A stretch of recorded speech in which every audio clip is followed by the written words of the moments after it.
اور جب اللہ تعالیٰ جنت میں سب سے پہلے اپنا دیدار کرائے گا سب کو جنت میں، بھائیو یہ تو کوئی زندگی کوئی نہیں ہے، جب مال جمع ہوتا ہے تو موت آ چکی ہوتی ہے. آپ لوگ یہاں ہجرت کر کے آئے، بنتے بنتے کچھ بنے تو موت دستک دینے لگی، گھٹنے درد کرنے لگے، آنکھوں پہ چشمے چڑھ گئے، سوٹیاں ہاتھ میں آ گئیں. جب مال سے نفع اٹھانے کا وقت آیا تو موت سر پہ آ گئی. یہاں کے ہر انسان اس مشکل میں گرفتار ہے. جب اپنی دنیا سے کمانے کا، حاصل کرنے کا وقت آتا ہے تو موت دستک دے رہی ہوتی ہے. اور موت تھوڑا پیچھے ہٹ جائے تو بڑھاپا تنگ کرنے آ جاتا ہے، بیماریاں تنگ کرنے آ جاتی ہیں، پریشانیاں سر پہ آ جاتی ہیں. موت کے بعد اگر اللہ راضی ہو گیا تو جنت کی زندگی شروع ہونے والی ہے.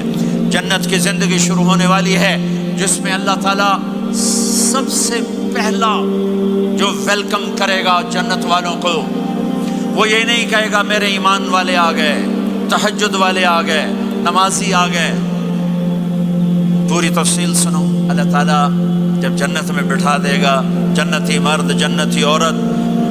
ہمارے ابا اور اماں کا قد کتنا تھا کچھ پتہ ہے؟ 130 فٹ. کتنا بھائی؟ 130 فٹ. یہ تو آپ نے سنا ہے کہ یوسف علیہ السلام سب سے خوبصورت تھے، سنا ہے نا؟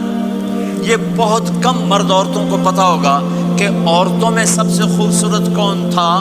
وہ حضرت حوا. حضرت حوا. حضرت حوا 130 فٹ کی اماں تھی، 130 فٹ کے ابا تھے.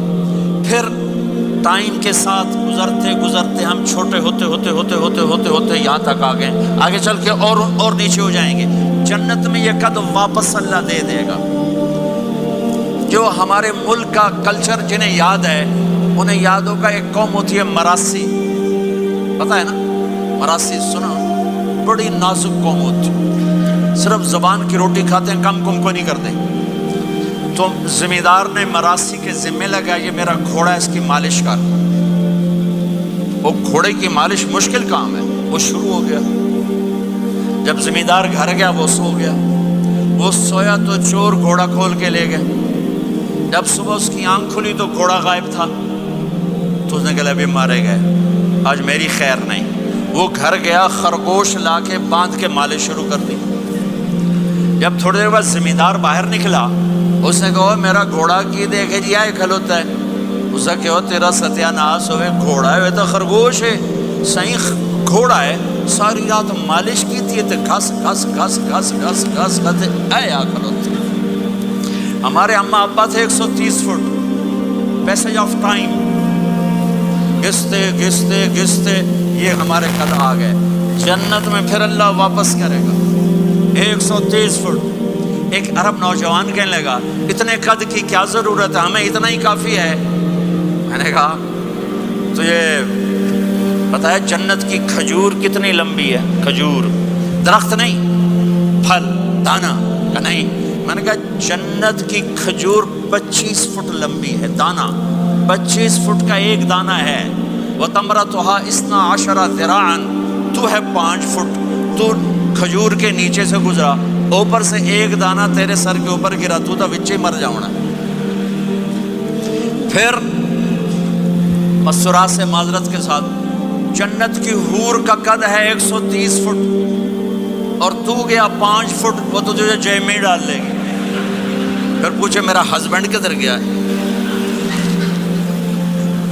اور وہ جو لباس پہنتی ہے، لباس وہ 3 میل کے ریڈیس میں گھومتا ہے. 3 میل 3 مائل کے ریڈیس میں اس کا لباس گھومتا ہے. کسی ایک بو جج پا کے انہیں بھول جاؤنی کہ ہسبینڈ گیا کدھر. لہٰذا تمہیں بھی 130 فٹ کرے گا، ان کو بھی 130 فٹ کرے گا. اور وہ جنت کی لڑکیاں تو پہلے 130 فٹ ہیں. ام سلمہ نے پوچھا یا رسول اللہ جنت کی عورت کا درجہ بڑا ہے یا ایمان والی عورت کا؟ آپ نے کہا ایمان والی عورت کا. کہ وہ کیوں؟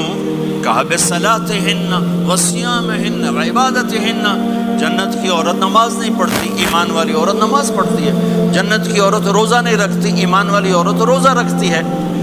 جنت کی عورت عبادت نہیں کرتی، ایمان والی عورت عبادت کرتی ہے.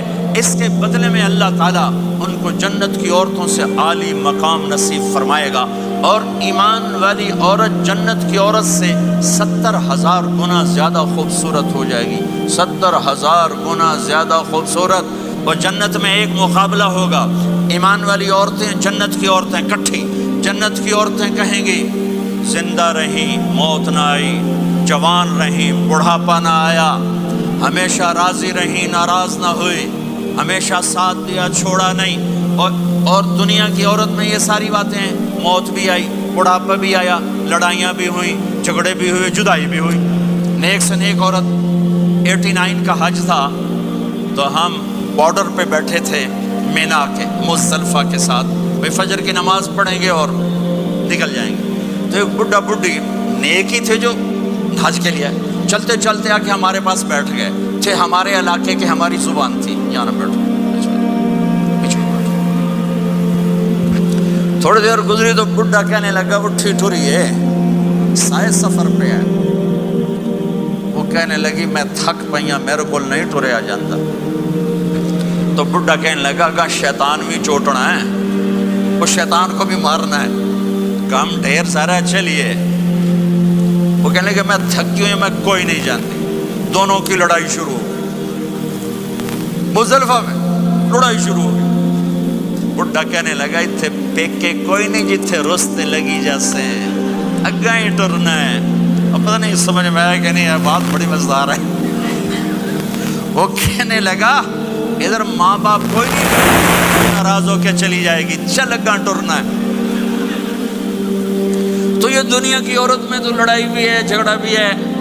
آپ نے کہا عائشہ جب تو ناراض ہوتی ہے نا مجھے پتہ چل جاتا ہے۔ حضرت عائشہ نے کہا وہ کیسے؟